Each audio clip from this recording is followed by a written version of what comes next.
ये मुर्गी इस काली बतख को। तो बतख रोते हुए जाके अपने माँ को ये सब दिखाती है। आज मैं मर गया। फिर बतख की माँ गुस्से में जाती है, साले को छोड़ूंगा नहीं। और मुर्गी के बच्चे को। फिर बतख और मुर्गी के बीच झगड़ा शुरू हो जाती है। अरे बाप हो बाप।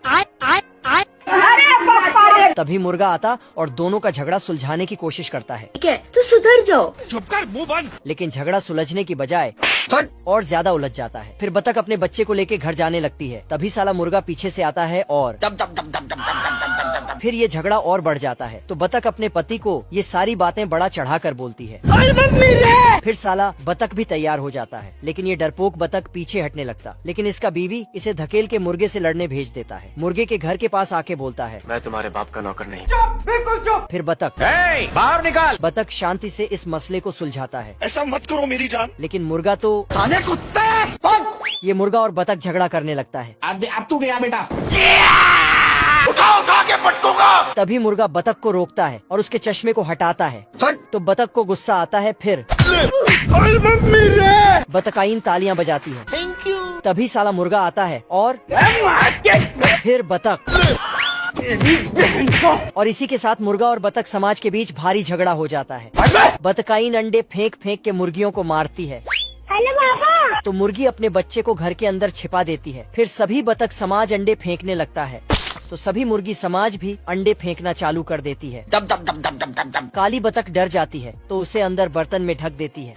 फिर मुर्गी युद्ध के लिए निकलती है, लेकिन बहुत सारा अंडा बर्तन पे लगने से बर्तन ही भाग जाता है। बतख आके देखती है कि बच्चा तो गायब हो गया। अरे बाप रे। फिर बतख चिल्लाते हुए बाहर जाता है और झगड़ा रोक के अपने बच्चे के बारे में बोलती है। फिर मुर्गा और बतख समाज मिल के बच्चे को ढूंढता है।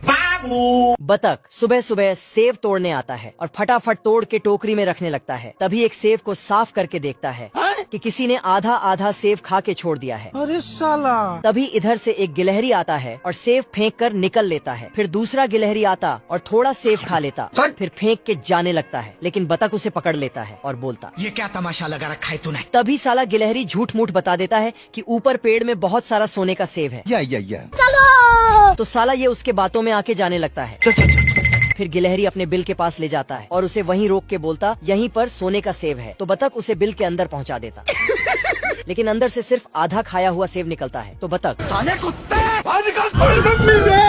गिलहरी टोकरी को बतख के ऊपर फेंक देता है। साले को छोड़ूंगा नहीं। और फिर गिलहरी सेव अपने बिल में ले जाने लगता है। तो बतख जाकर सेव का रास्ता मोड़ देता है। क्या रे भिख मंगिया। कौन है वो? लेकिन आगे दूसरा गिलहरी सेव को अपने बिल में पहुंचा देता है। बतख दौड़ के अपने घर आता है। अच्छा। और अपना हेलीकॉप्टर बाहर निकालता है। फिर ऊपर जाके लैब से कीड़ा भगाने वाला पाउडर हेलीकॉप्टर में डाल देता है। अब देख तू। फिर गिलहरियों पे पाउडर छिड़क देता है। खत्म हो गया भैया मैटर। लेकिन जब पेड़ में झांका तो पता चला कि साला गिलहरियों ने तो मास्क लगा कर रखा है। और फिर तभी बतख साले तू। बतख हेलीकॉप्टर पे बैठता है और पेड़ में ठोक ठोक के सेव को चेक करता है। तभी उसे सेव के बारे में पता चलता है। फिर पेड़ में एक बिल बनाता और सारा सेव हेलीकॉप्टर से उठा के अपने तिजोरी में रखने लगता है। लेकिन गिलहरियों को जैसे ही पता चलता है तो वहाँ पहुँच जाता है और सेव की तिजोरी खोल के सेव खाने लगता है। पर तभी सारा का सारा सेव बाहर आ जाता है। फिर बतख गिलहरी को पकड़ लेता, लेकिन तभी इधर से एक सेव नीचे टपकता है और टपकते हुए जाके बतख को लग जाता है। तो बतख को गुस्सा आ जाता है। फिर साला उल्टा पुल्टा केमिकल को आपस में मिक्स करके हेलीकॉप्टर में डालता है।